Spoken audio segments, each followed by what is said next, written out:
What's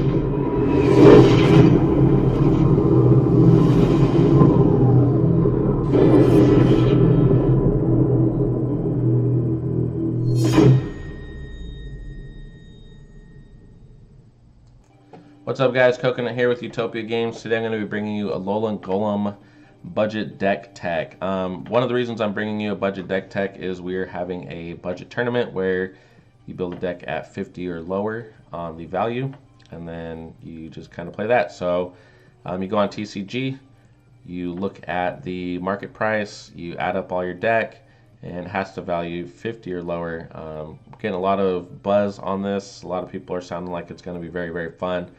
One of the main reasons we're doing it is just to kind of reinvigorate the game. When you play the same decks in and out each week, you know, your Decidueyes, your Volcanions, your Garbodors now, and the Alolan Ninetales, and you're just playing against the same decks over and over and over. It gets pretty boring. This gives you the opportunity to use some of those cards that, I mean, let's be real, most of the time you open up your pack, you look through all your cards, you don't see your Tapu Lele or your Shaman or whatever you're looking for. You see your Alolan Golem, go straight into your bulk bin, getting ready for the next regionals to get sold off at bulk prices. This gives you the opportunity to play something that you normally wouldn't, and just kind of maybe have a little fun with it, or just think outside of the box and just kind of get an idea for, you know, some of these goofy cards that you never know. You might end up finding something you like and being able to squeeze into your main deck one day. But yeah, anyways, that's one of the main reasons I made this. Plus, when I was looking around online to try to get a skeletons list, like a bare bones list of this deck, I didn't see anything for it. So I kind of had to make this all up on my own, which was pretty fun. And for it to be working so well, it's been pretty nice too. Excuse me. I did play test against my buddy and went 2-1 against him. They were pretty close games. And then I played against another one of my friends on my friends list, and I played against a Lycanroc GX deck.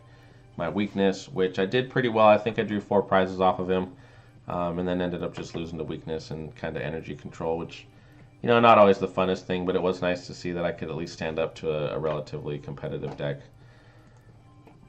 Anyways, let's go ahead and jump into the deck list. I am playing 3 of the Rayquaza. This guy is basically the dragon form of Baby Volcanion. For 2 colorless, you get to do 30 and attach 2 basic energies from your discard pile onto one of your bench Pokemon, and you're shoving those straight onto your Alolan Golems so that he can do tons more damage and flip more coins.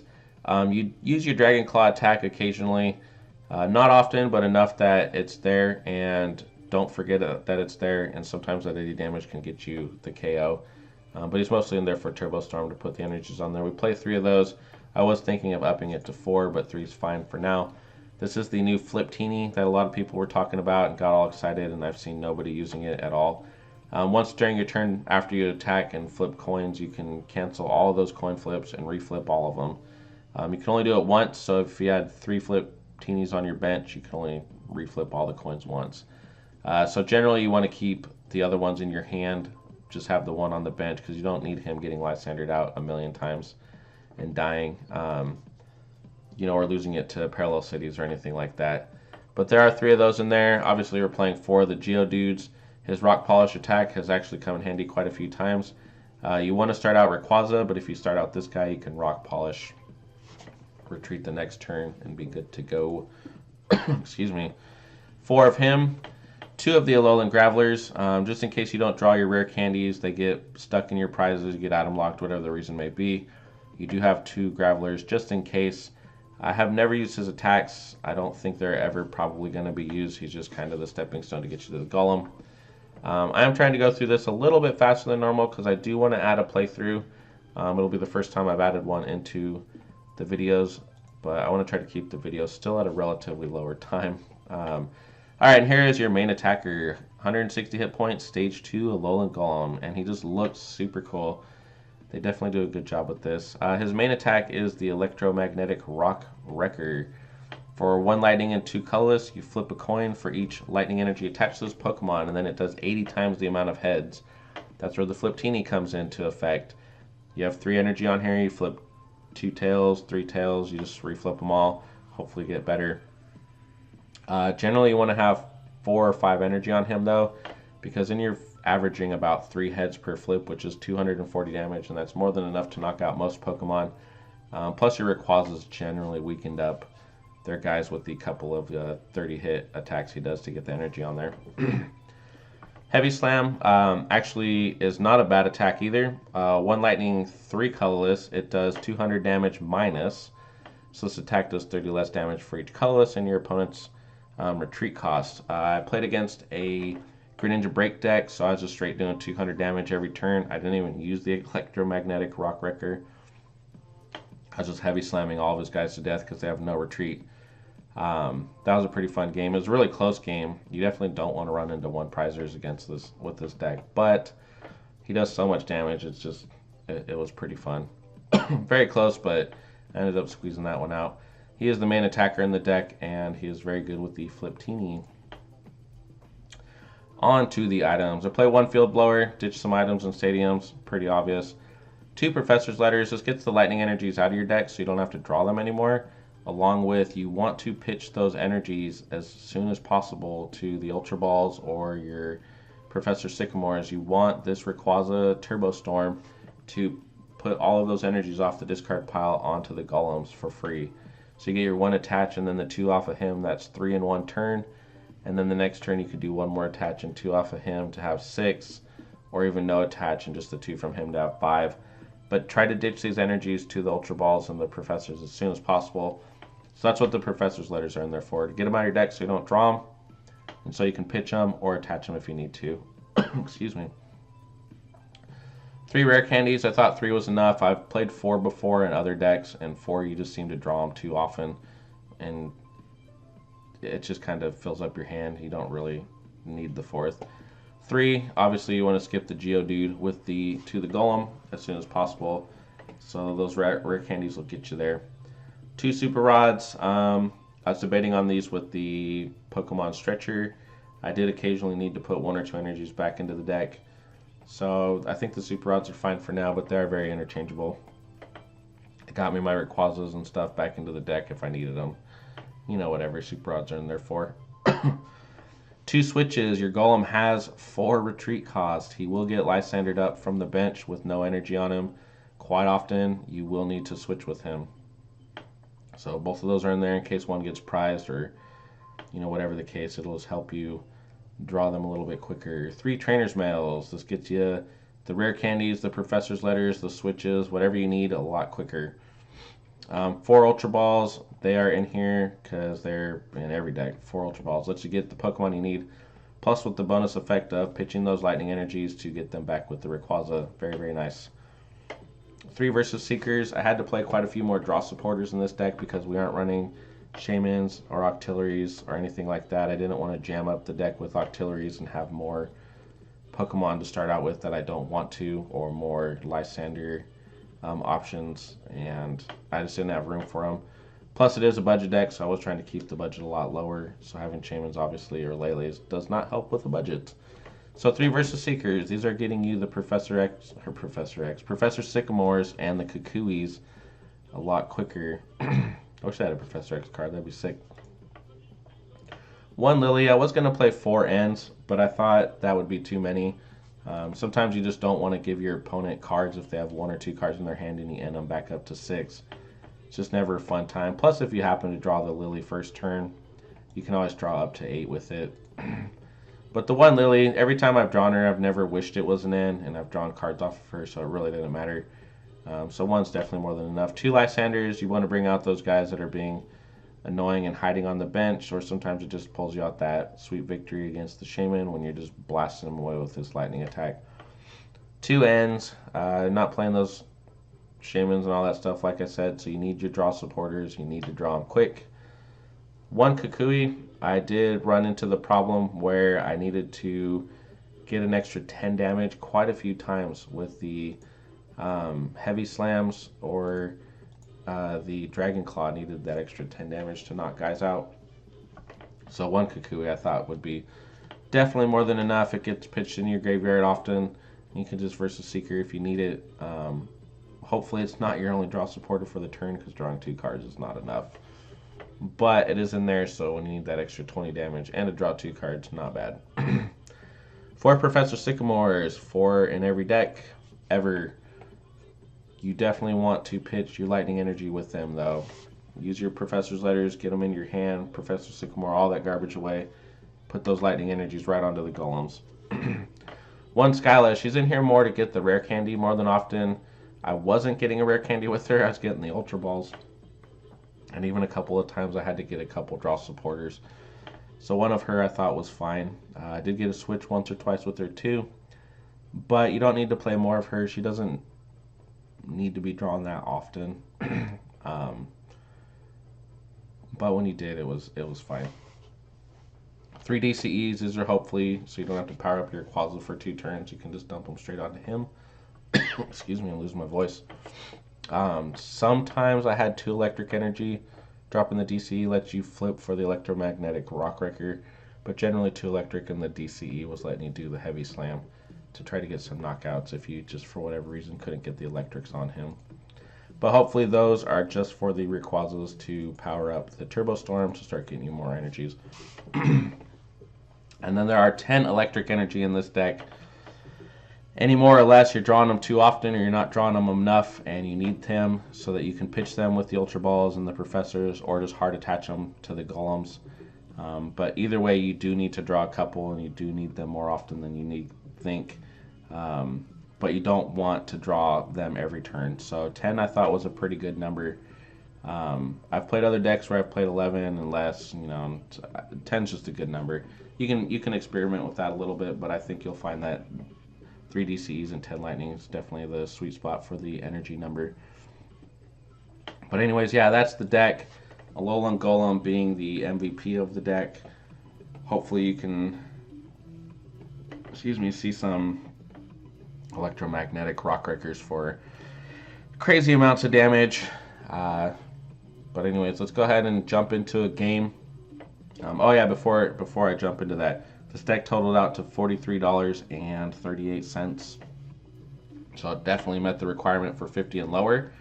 And it is super cheap. So if you do want to play it, if you find that the video, the game I show you is well enough, you're not spending a ton of money. So if you end up not liking it, not too much money. The Pokemon themselves only came out to $4.30. Excuse me.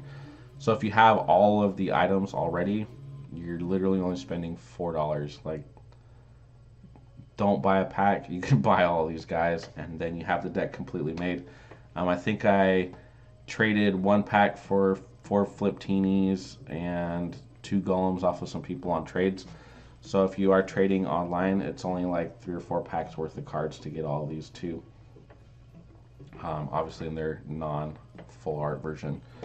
But anyways, cheap deck, super fun. Let's go ahead and jump into a game and just kind of see how it plays. Alright guys, we're going to try to get a quick game in. Sorry if I look a little tired. It is very late at night or early in the morning, however you want to consider it. But like I said in my earlier part of the video with the deck overview, I haven't seen this deck online at all. Both YouTube, forums, whatever, I haven't seen it at all. So I want to try to get this up and be one of the firsts. And I am only going to play 1 game. I just want you to see how this deck works. Regardless of whether I win or lose, I don't want you to spend your hard-earned money seeing how awesome it is if I edit 3 wins out of 50 games. That's never fun.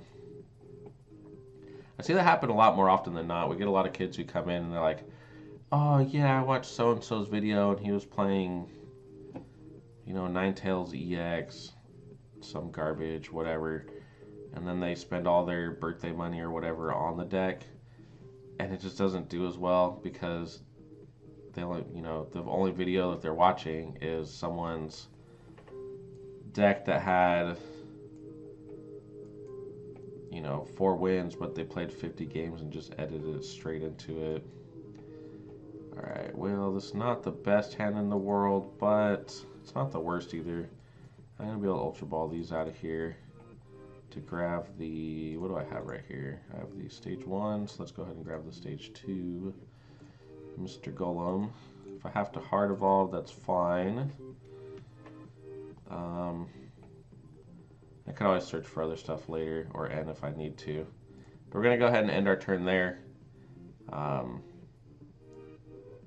just see what happens. Hopefully we can Rayquaza those 2 energy onto the Alolan Graveler. I can almost guarantee you this guy has no idea what the Gravelers do. Most people don't. I mean the Alolan Gravelers.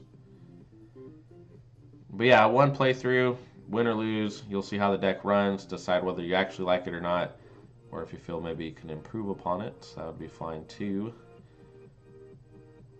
Or even waste your packs, I guess, if you're trading for these cards online. You definitely don't want to do that either.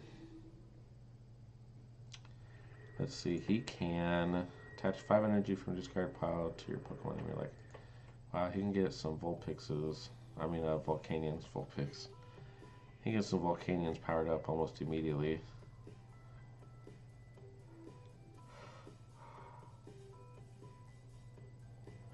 This is where we definitely hope to outprize them. They'll probably get a good knockout or two on some of our early guys. We need to get some Gravelers or some Golems out there ASAP. We can't have them just doing whatever they want the whole game and only have one of our guys powered up. We need 2. If we can get a knockout with 1, they knock theirs out, or they knock ours out and we get a revenge knockout. That's 4 prizes right away.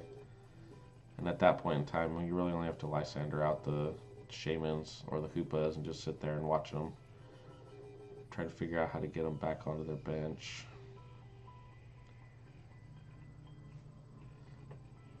Ultra Ball, 2 energy?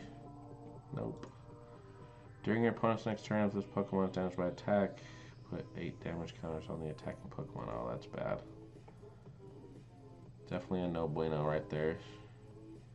Missed his energy, that was nice. Professoring, that's fine too. I mean, it's not. I would rather he not, but he's burning through a lot of resources.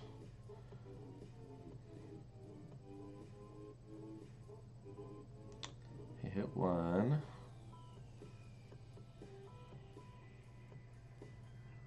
Alright. Our turn. So definitely going to go ahead and Graveler.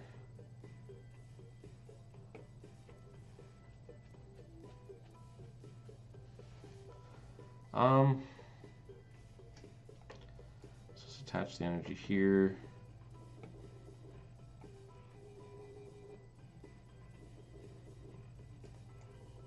I'll probably Professor next turn.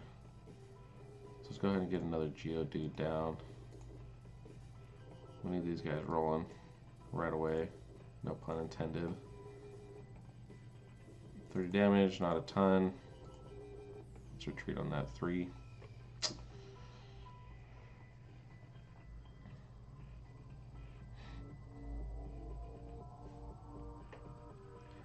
If he does his first attack, Shell Trap, it's not enough to knock this out, so I'm not too worried about that part.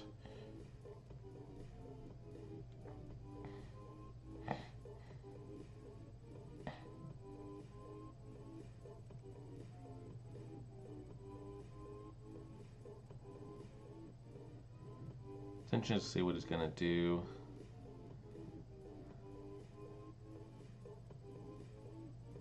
If I do knock out that Turtonator, he has no way of powering those Volcanions back up right away. At least not without his baby. Although if I top deck a Lysander, well, if I top deck a Lysander with Trainer's Mail now, which I did not. So let's go ahead and Professor. Still no Lysander. Let's go ahead and do that though. Yahoo. Get those out of here. No retreating for you, sir. Let's go like this. We'll switch into him. Now you can see how the deck's supposed to work. Let's go ahead and Electromagnetic Wrecker. Yep, I'm definitely not going to reflip. Let's knock that bad boy out. I'll take the 80 damage. Get 2 prizes. Sweet. Now if this Golem gets knocked out, we can bring our Rayquaza back up, start feeding up the other Geodude. I might have to go and Ultra Ball out another Graveler. See, now he's trying to figure out what the heck he can do. He's probably going to have to bring the baby Volcanion out to power up his other guys. He probably wasn't thinking he was going to have to worry about getting knocked out so soon. But with 4 energy on there, you have a pretty good chance of flipping at least 2 heads, and then you have the Victini there to hopefully up your odds on getting 3 or higher. What did he have on him prior to that? 30? 2 heads would have been a knockout still. So Victini was going to be chilling, just waiting to go. If he pitches 2 energy and power heaters, he can knock this out, and I'm hoping he doesn't.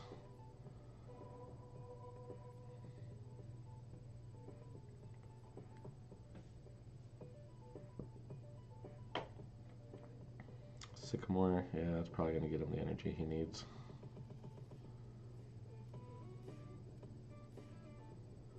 Yep, steam up, power heater, knockout. That's fine.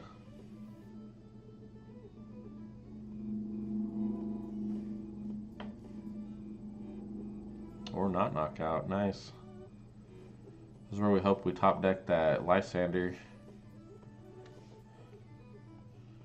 That was not a Lysander. Do I have one in the discard pile? I do.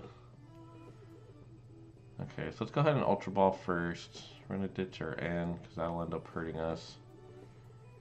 And let's ditch our Switch. Grab the Graveler. Haven't seen any rare candies yet, which does kind of stink. But we're going to go ahead and power that one up. I probably didn't need to do that, but that just gives us an extra chance to try to knock this guy out. Plus we have Flip Teeny here, so we only need to flip 3 heads. Alright, cool. Nice. I definitely don't want to reflip. Knock that guy out. Boom, 320. Double colorless. There's the rare candy that we didn't see.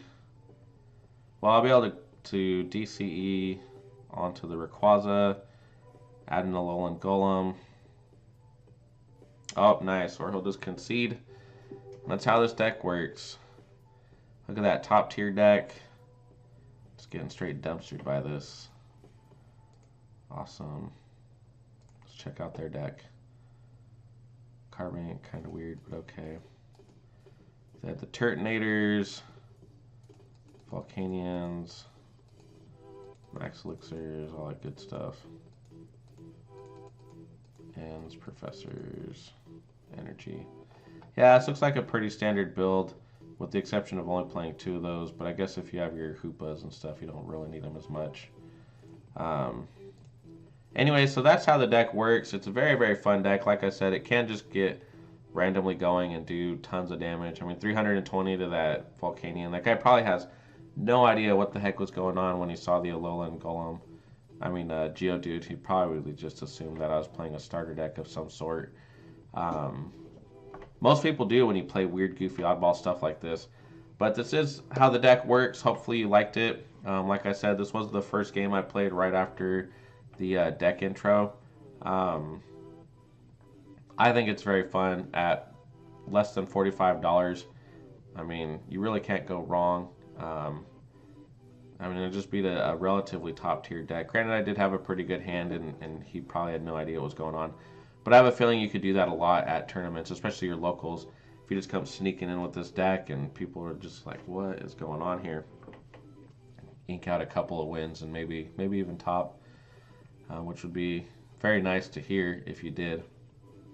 But yeah, $50 or less budget tournament. Very, very fun. If you don't do this at your locals, you should definitely talk to your local shop owner or your judge or whoever decides what the tournaments are on maybe considering doing something like that. It is very fun, especially if you're going off a TCG market price. That'll give everyone the chance to have an equal value so no one's going, oh, hey, I found one on eBay for 30 cents. You know, versus on TCG Player they're $1 or whatever the case may be. But yeah, give them Whirl. I'm pretty excited to try this at the tournament, and when I make the next budget deck tech to show you what I'll be playing at our budget tournaments, I'll let you know how this one did. Other than that, let me know what you guys thought of the deck, if you played it at all, what you would change in the deck, what you wouldn't change in the deck, or maybe how well you did if you did end up playing it. Also, let me know if you liked the new intro. I thought it was a pretty cool intro. I haven't had an intro in the videos mostly because all of the ones I've made so far have stank. This one was definitely a lot nicer. I had someone help me out with it, so let me know what you thought of that. Other than that, this is Coconut signing out. I hope you enjoy the deck. Like, comment, subscribe as always, and I will see you next time.